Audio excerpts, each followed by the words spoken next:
You are bleeding us dry. Get your own place. That is what my daughter Susan screamed while my son-in-law Brad nodded behind her like a dashboard bobblehead. My granddaughter Amber rolled her eyes and muttered something about finally. My grandson Tyler just stared at his phone, pretending he couldn't hear his family tearing me apart. Nobody defended me. Nobody asked questions, so I packed my suitcase that night and called a cab to take me to a hotel. 3 weeks later, my phone wouldn't stop ringing. 47 missed calls in one morning, one frantic voicemail. Mom, please answer. We made a mistake. The house. There is a problem with the house. That is when I realized they weren't calling because they missed me. They were calling because their greed had just backfired in the worst possible way. Before we dive in, please hit that like button and subscribe for more stories about family drama that will make your jaw drop. And tell me in the comments, what is the worst thing a family member has ever done to you? I read every single comment. I should have seen it coming. The signs were there for months, maybe even years. But when you love people, you make excuses for behavior that would send you running from a stranger. I moved in with Susan and Brad 4 years ago, right after my husband Frank died. The house was too big for just me, too quiet, too full of memories that made my chest ache every time I walked past his empty chair. Susan suggested I sell it and move in with them temporarily. Just until I figured out my next steps, temporarily turned into permanently without anyone officially discussing it. I helped with groceries, watched Tyler when they worked late, kept the house clean, and tried to stay invisible when tensions ran high between Susan and Brad. I thought I was being helpful. I thought I was earning my keep. Their house was lovely, a 4-bedroom colonial in a quiet Phoenix suburb with a pool they never used, and a 3-car garage filled with storage boxes and forgotten exercise equipment. I had the guest room in the back, next to the laundry room where the washing machine clunked all night, like it was trying to communicate in Morse code. My routine was simple and predictable. Up at 6 to make coffee and read the paper. Light breakfast prep if anyone wanted it, though usually only Tyler ate what I made. Susan grabbed protein bars and complained about being late. Brad drank his coffee standing up while scrolling his phone, already mentally at work. I did the dishes, straightened up, maybe ran errands if Susan left me a list. Afternoon was my time, reading, crossword puzzles. Sometimes phone calls with my sister Ruth in Minnesota, who kept asking when I was going to get my own place again. You cannot live with them forever, Maggie, she would say. You need your independence back. I would always change the subject. The truth was, I wasn't ready to be alone yet. The grief was still too fresh, too unpredictable. Some days I would smell Frank's aftershave on a stranger at the grocery store and have to sit in my car for 20 minutes until I could drive home without crying. Living with family felt like a buffer against the worst of it. There were people around, conversations at dinner, Tyler's music drifting down the hallway. It wasn't my life, but it was life happening around me, and that felt like enough. Susan worked as a real estate agent, always hustling for the next listing, the next commission check. She would come home exhausted and stressed, complaining about difficult clients or interest rates or other agents stealing her deals. Brad sold insurance, which seemed to involve a lot of phone calls and frustration about people not returning his messages. Money was always a topic in their house. Not poverty, but that middle-class anxiety where every unexpected expense felt like a crisis. When the air conditioner died in July, I watched them argue for 3 days about whether to repair or replace it. When Amber needed money for college textbooks, it triggered a discussion about student loans and whether she should get a job. I offered to help with these expenses sometimes, but Susan would wave me off. Don't worry about it, Mom. We have got it handled. I should have realized that my attempts to help were being cataloged, stored away, analyzed. I should have understood that every time I mentioned having enough in savings to cover an emergency, I was painting a target on my back. The first real crack in our peaceful coexistence happened on a Tuesday in October. Susan came home from a listing appointment, looking frustrated and distracted. She tossed her purse on the counter and immediately started opening bills while I stirred soup on the stove. $1,700 for the mortgage, $450 for utilities, $300 for car payments, she muttered, spreading papers across the kitchen island. God, when did everything get so expensive? I set down my spoon. Honey, if money's tight, I could help with some of the utilities. I have been living here rent-free for years. She looked up sharply. What do you mean help? I mean contribute, pay my share. I have Social Security and my teacher's pension, plus the money from selling the house with your father. I could easily cover a few hundred a month. The way she stared at me made my stomach flutter. It wasn't gratitude or relief. It was something calculating, hungry almost.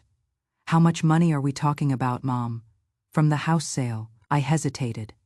Frank and I had been careful savers, and we would bought our house in 1987 for $68,000. When I sold it 3 years ago, the market was hot. Even after paying off the small remaining mortgage and closing costs, I would walked away with nearly $400,000 added to our savings. My 401k and Frank's life insurance. I was sitting on almost $600,000. Not rich by any means, but comfortable, secure, enough to live modestly for the rest of my life without being a burden on anyone. Enough, I said vaguely. Enough to help out when needed. She nodded slowly. But I caught her looking at me differently for the rest of the evening.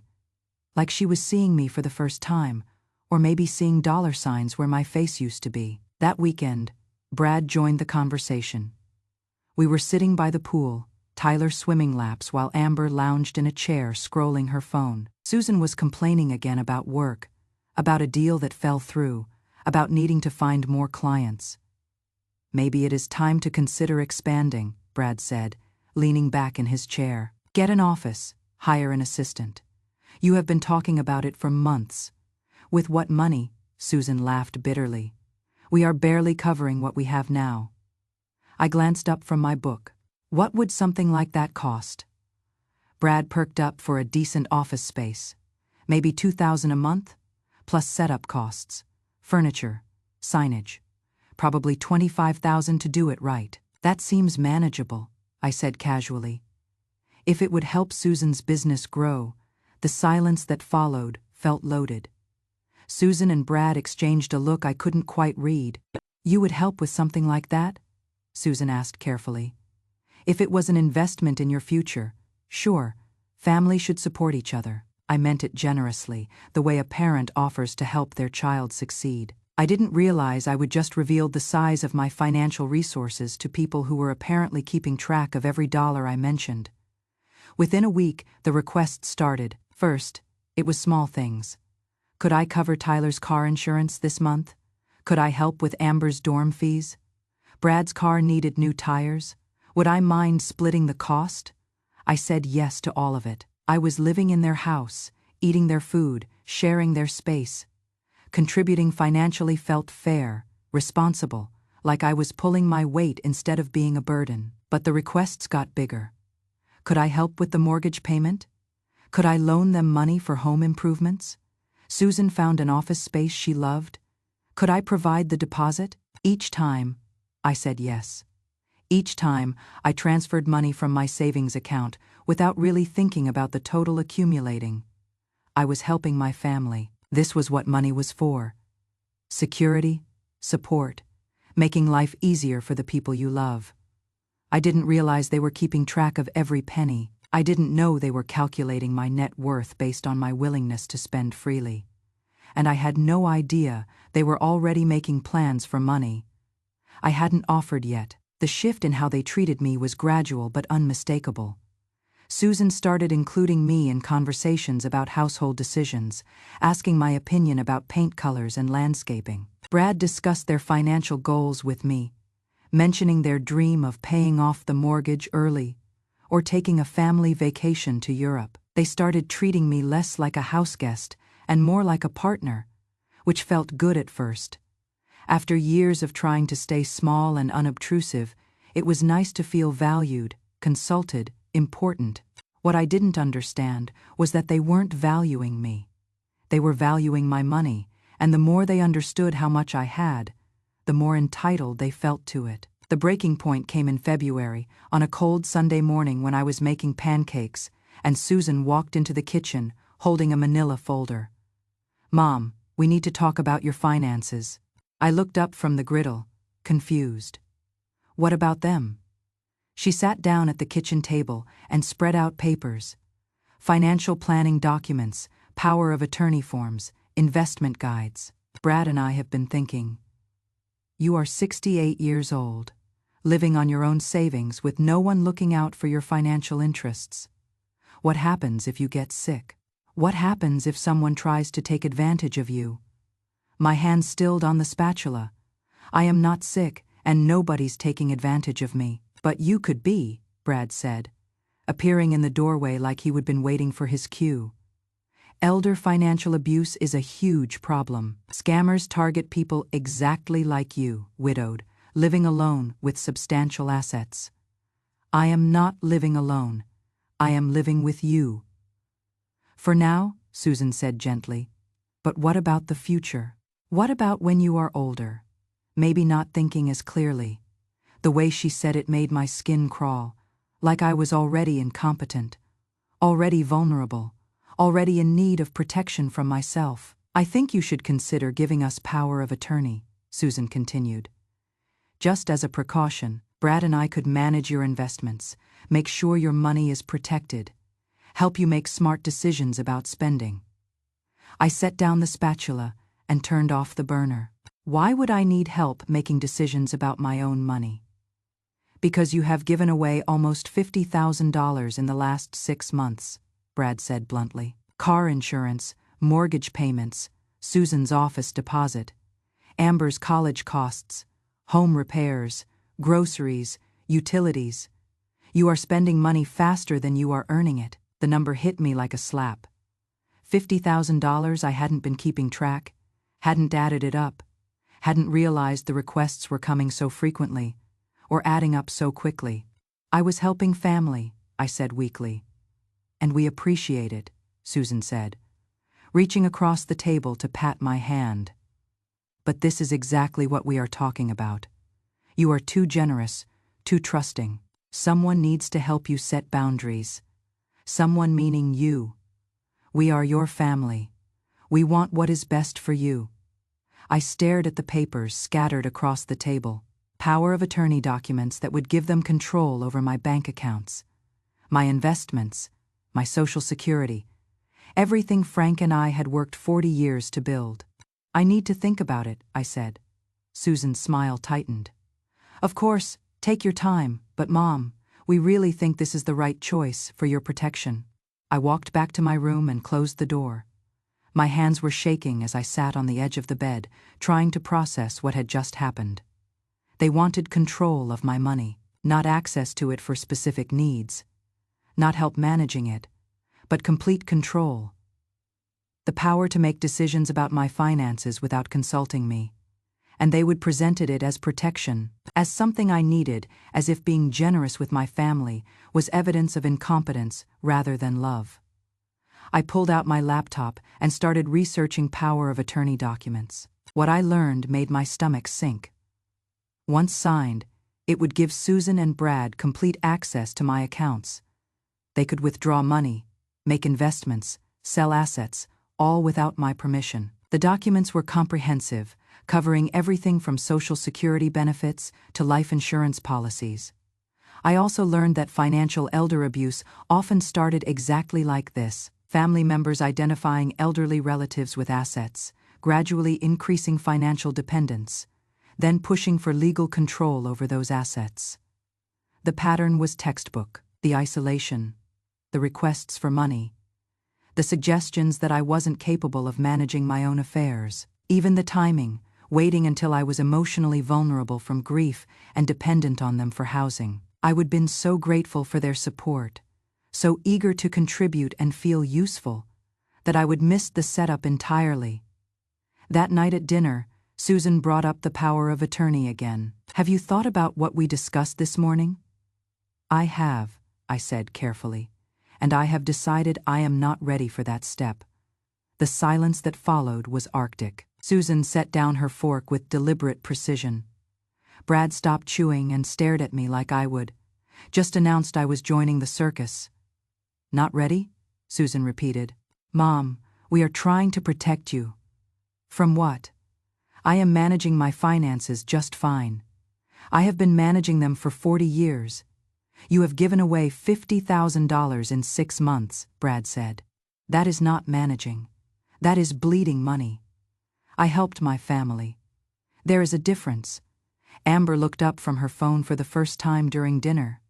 Grandma, they are just trying to help. Why are you being so stubborn? The word stubborn hit me wrong. Like I was a difficult child refusing to see reason instead of an adult making decisions about my own life. I am not being stubborn, I am being careful. Susan leaned forward. Careful of what? Of us, we are your family, which is exactly why I need to be careful. The honesty of that statement hung in the air like smoke. Nobody moved, nobody spoke.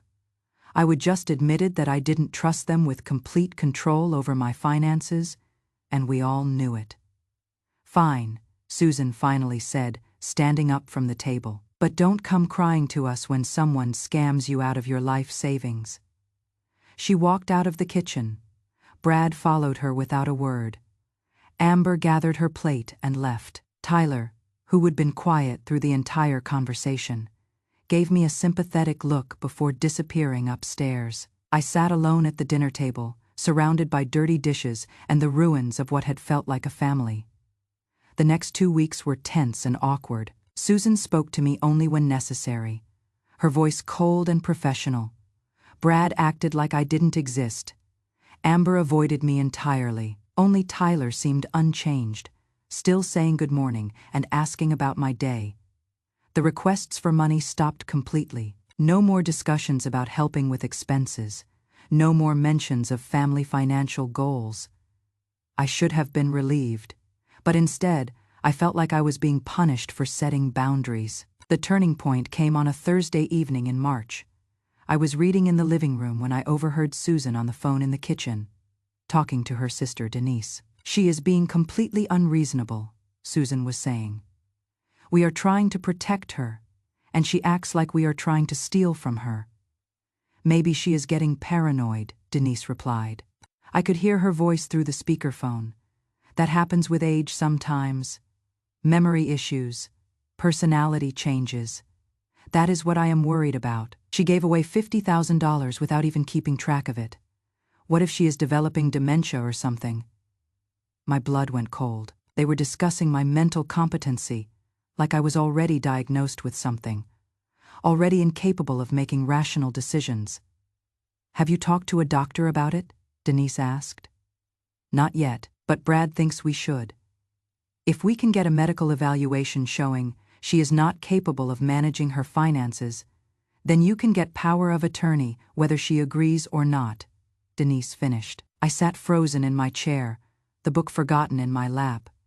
They were planning to have me declared mentally incompetent, so they could gain control of my money against my will. The conversation continued, but I couldn't process the words. My heart was pounding so hard I thought I might pass out. Everything clicked into place. The sudden concern about my finances, the push for power of attorney, the suggestions that I wasn't thinking clearly. This wasn't about protecting me. This was about accessing my money, and if I wouldn't give them control voluntarily, they were prepared to take it by force. I waited until the house was quiet, then went to my room and started making phone calls. First to my sister Ruth, who listened in horror as I explained what was happening. Get out of there, she said immediately. Tonight. Pack your things and get out. Where would I go? Hotel, extended, stay anywhere. We will figure out the long-term plan later.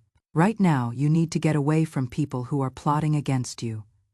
Next, I called my lawyer, Tom Morrison, who had handled the paperwork when I sold the house. I got his voicemail, and left a message asking him to call me first thing in the morning about protecting my assets. Then I called my financial advisor, Patricia, and asked her to put a freeze on any new account access or changes until I could meet with her in person. By the time I finished making calls, it was past midnight.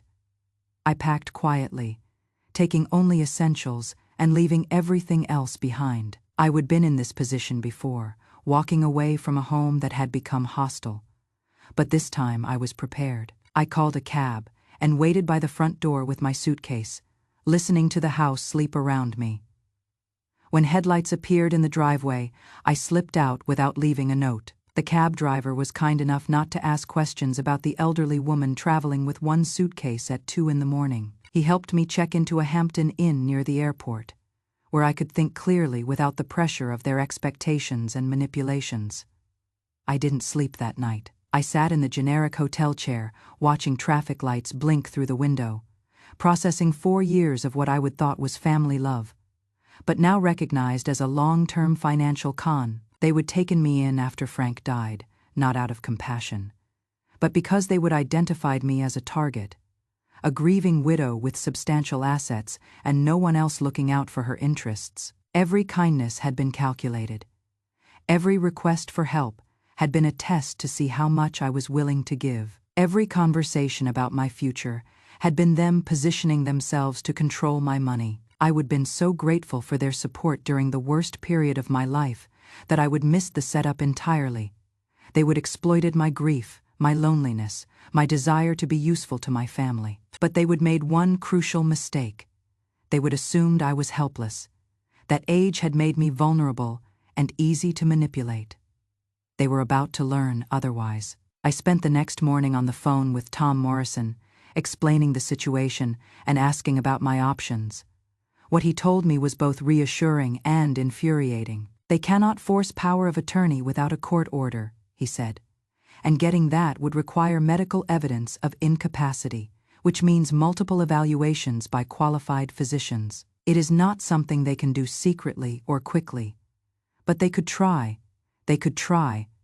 But Margaret, based on what you have told me, you are clearly competent to manage your own affairs. Any legitimate medical evaluation would confirm that. So what do I do now? First, make sure all your accounts are secure. Change passwords, update contact information, add extra security measures. Second, document everything. Keep records of their requests for money, any threats or manipulation, conversations about power of attorney. And third, Tom was quiet for a moment. Third, you decide how much of a fight you want to have. Because if they are serious about pursuing guardianship or conservatorship, this could get ugly. I thought about Susan's voice on the phone, discussing my mental competency like I was already gone.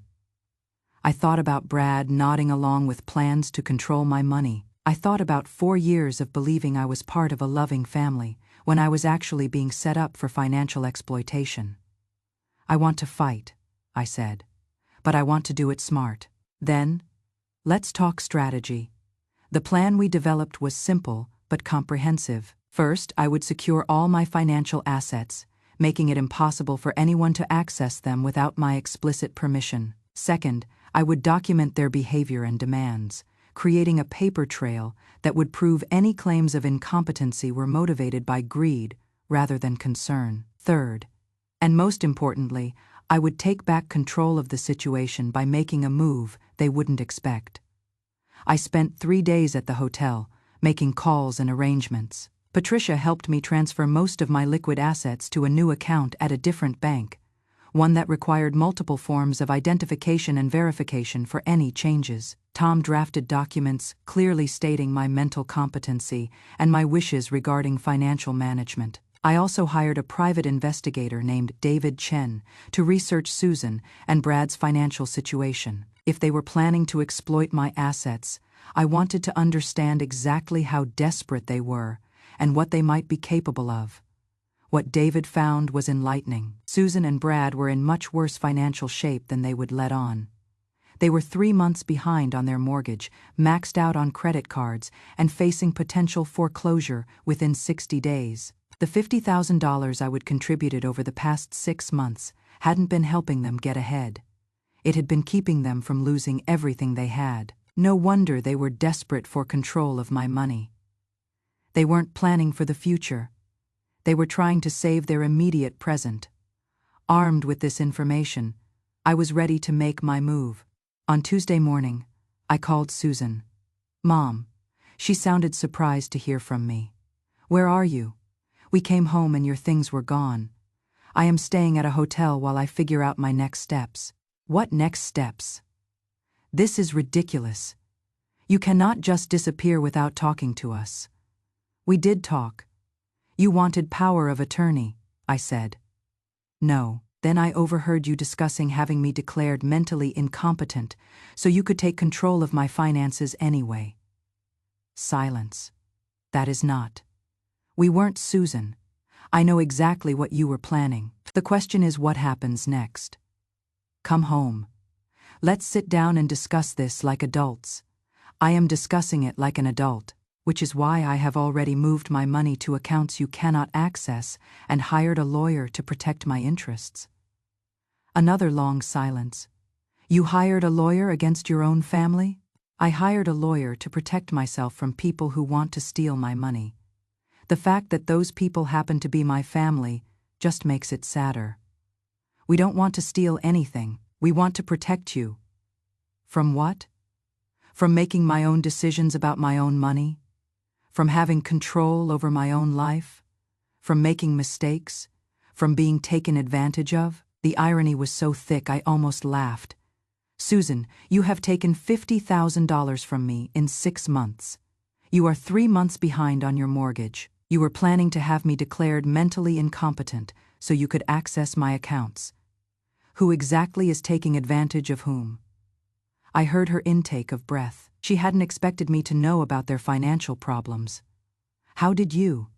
It doesn't matter how I know. What matters is that I know the truth now. About your situation. About your plans. About what you really think of me, Mom. Please, let's just talk. Face to face, we can work this out." "No, we cannot. Because you don't see me as your mother anymore. You see me as a source of income. And I am not going to let you exploit my grief and loneliness to steal my financial security." I hung up before she could respond. Within an hour, my phone was buzzing with calls from Brad, from Denise, from Amber. I didn't answer any of them. I was done being manipulated by people who had spent 4 years positioning themselves to rob me blind. But ending the conversation wasn't ending the problem. Now that they knew I was aware of their plans, they were going to escalate. Desperate people do desperate things, and they were facing foreclosure. I needed to stay ahead of them, which meant I needed to do something they wouldn't expect. I called Tom Morrison again. "I want to buy their house," I said. "I am sorry, what?" "They are facing foreclosure, 3 months behind on payments. I want to buy the house from the bank before they lose it." Tom was quiet for a long moment. "Margaret, that would be expensive and complicated, and it might look like retaliation." "It is not retaliation. It is a business decision. I need a place to live. And I know that house is well maintained because I have been taking care of it for 4 years. Plus, buying it would actually help them by preventing foreclosure from destroying their credit." "Help them? I am not trying to hurt them, Tom. I am trying to protect myself. If I own the house, they cannot use my living situation as leverage against me. They cannot threaten to kick me out or claim I am dependent on them for housing. And if they refuse to move out, then they will be my tenants, and we will have a legal landlord-tenant relationship instead of this messy family arrangement where nobody's responsibilities are clear." Tom sighed. "It is unconventional, but it is not illegal. And given their financial situation, the bank would probably be eager to work with a cash buyer. Then let's do it." The process moved faster than I expected. The bank was indeed eager to work with me, especially since I was offering to pay cash and close quickly. Susan and Brad's mortgage company was facing the expensive process of foreclosure and property auction, so my offer to pay off the full loan balance was welcomed. The legal paperwork was complex, but Tom handled most of it. Within 2 weeks, I owned the house where I would been living as a guest for 4 years. I didn't tell Susan and Brad what I was doing. I figured they would find out soon enough when they received the legal notices. I was right. Susan called me on a Thursday evening, her voice shaking with rage. "What the hell did you do?" "I bought your house." "You cannot do that. You cannot just buy someone's house without telling them." "Actually, I can. You were in default on your mortgage. The bank was preparing to foreclose. I offered to pay off your loan in full, which prevented foreclosure and saved your credit rating." "Saved our credit rating. You stole our house." "I didn't steal anything. I bought a house that was about to be repossessed by the bank. If you had been able to make your mortgage payments, this wouldn't have been possible." I could hear her breathing hard, trying to control herself. "This is insane. You are our mother, our family. How could you do this to us?" "How could I do what?" "Prevent your house from being foreclosed on. Protect an investment I would put $50,000 into. Give you time to figure out your financial situation without the pressure of losing your home. By stealing it from us, Susan, you couldn't afford the mortgage payments. You were going to lose the house anyway. At least this way, you have options." "What options?" "You can rent from me while you get back on your feet financially. You can find another place to live. You can figure out a payment plan to buy the house back from me. You have choices now instead of just foreclosure. Rent from you? Our own house? It is not your house anymore. You defaulted on the mortgage. But yes, I am willing to work out a reasonable rental arrangement if you are interested." The silence stretched so long I thought she would hang up. "I cannot believe you did this," she finally whispered. "I cannot believe you tried to steal my life savings," I replied. "But here we are." The next morning, I moved back into the house, not into the guest room in the back, but into the master bedroom suite that Susan and Brad had been using. I hired movers to relocate their belongings to the guest rooms and set up my furniture in the main spaces. When they came home from work that evening, I was sitting in the living room reading, surrounded by my things in my house. "What are you doing?" Brad demanded. "I live here," I said simply. "This is my house now." "This is insane," Susan said. "You cannot just move into our bedroom. It is not your bedroom. You are welcome to use one of the guest rooms if you would like to stay, but you will need to pay rent, $600 a month each. First and last month up front. $600 for a guest room? It is below market rate for this neighborhood. I am being generous." Brad stepped forward, his face red with anger. "You are out of your mind if you think we are paying you rent to live in our own house. Then you are welcome to find somewhere else to live. But you don't get to live in my house for free. We are your family." "Yes, you are, which makes it even more disappointing that you tried to exploit me for my money." Amber appeared in the doorway, looking confused and upset. "What is happening? Why is Grandma in Mom and Dad's room?" "Because Grandma bought our house," Susan said bitterly. "She is kicking us out." "I am not kicking anyone out. I am offering reasonable rental terms for people who want to continue living here." Tyler pushed past his sister, looking around at the changed living room. "You bought the house?" "I did." "Cool," he said, flopping down on the couch. "Does this mean the Wi-Fi password will not change every month?" "Despite everything," I smiled. Tyler had always been practical. "The Wi-Fi password will stay the same," I assured him. Susan grabbed his arm. "Tyler, go pack your things. We are leaving." "Where are we going?" Amber asked.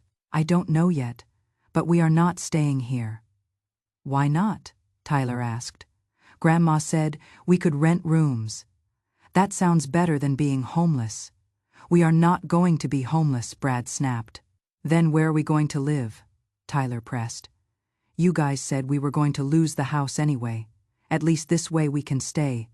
Out of the mouths of babes, Tyler understood the situation better than his parents did. Susan and Brad spent the next hour arguing in whispers in the kitchen, while Amber sulked in her room, and Tyler played video games like nothing had changed.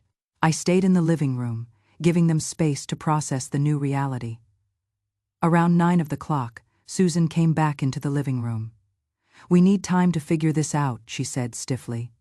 "Of course, take all the time you need. Can we stay here tonight? Just until we make arrangements? You can stay as long as you want, as long as you pay rent. And if we don't pay rent, then you will need to find somewhere else to live." She nodded, her jaw tight with suppressed anger. "For tonight, you are my guests. Starting tomorrow, you are my tenants, or you are gone." It was harsh, but it was fair. I would spend 4 years being manipulated and taken advantage of by people who were supposed to love me. I wasn't going to let it continue, just because confrontation was uncomfortable. The next morning, Susan and Brad were gone when I woke up. Their bedroom was cleaned out, and most of their personal belongings were missing. Tyler and Amber were still there, eating cereal in the kitchen like it was any other day. "Where are your parents?" I asked. "They went to stay with Aunt Denise," Tyler said. "Mom said they needed time to think." "What about you two?" Amber looked up from her phone. "Mom said we should come with them. But Denise's place is tiny, and Tyler has school. Plus I like it here," Tyler added. "It is quiet now." I understood what he meant. Without the constant tension of financial stress, without the whispered arguments about money and the undercurrent of desperation, the house felt peaceful for the first time in months. "You are both welcome to stay," I said. "But there will be rules."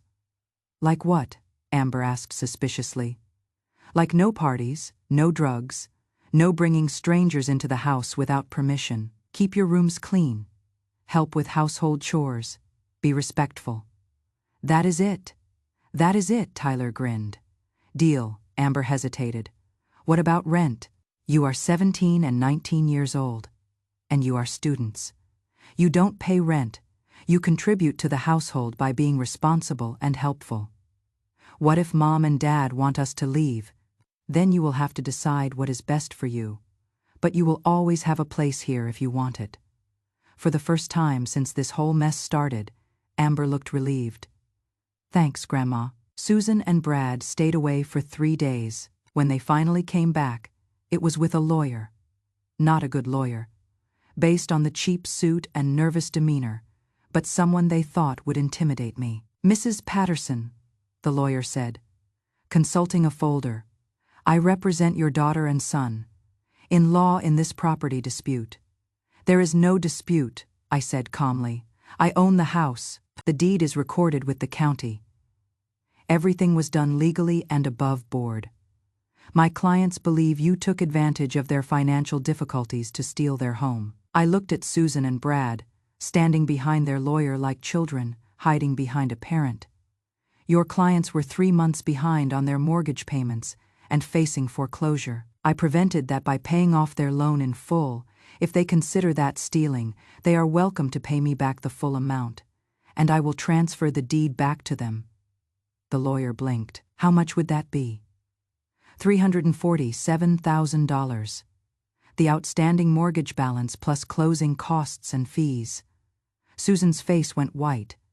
Brad looked like he might throw up. "They don't have that kind of money," the lawyer admitted. "Then they don't own this house." "I do. But they have rights as former owners." "No, they don't. They defaulted on their mortgage. Their rights were terminated when the bank initiated foreclosure proceedings. I have all the documentation if you would like to review it." The lawyer flipped through his folder, clearly out of his depth. "Perhaps we could work out some kind of arrangement," he said weakly. "I have already offered them reasonable rental terms. $600 per month each for private bedrooms with shared common areas. It is below market rate for this neighborhood. $1,200 a month." Brad exploded. "That is more than our mortgage payment was. Your mortgage payment was $1,700, which you couldn't afford to make. $1,200 for 2 people is $600 each.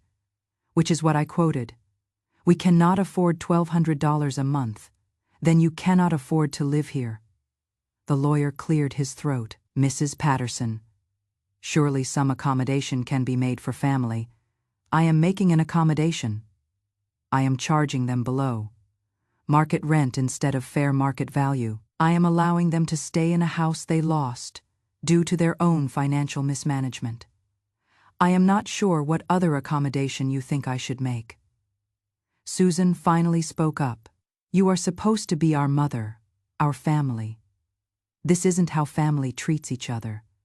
I set down my coffee cup and looked directly at her. "You are right. Family doesn't treat each other this way. Family doesn't try to steal each other's life savings. Family doesn't plot to have each other declared mentally incompetent for financial gain. Family doesn't exploit grief and loneliness to manipulate vulnerable relatives. We never tried to steal from you. You wanted power of attorney over all my financial assets. You were planning to have me declared incompetent when I refused. You took $50,000 from me in 6 months while lying about your own financial situation. What would you call that?" The lawyer looked increasingly uncomfortable as the family dynamics became clear. "Perhaps this is a conversation better held privately," he suggested. "No," I said firmly.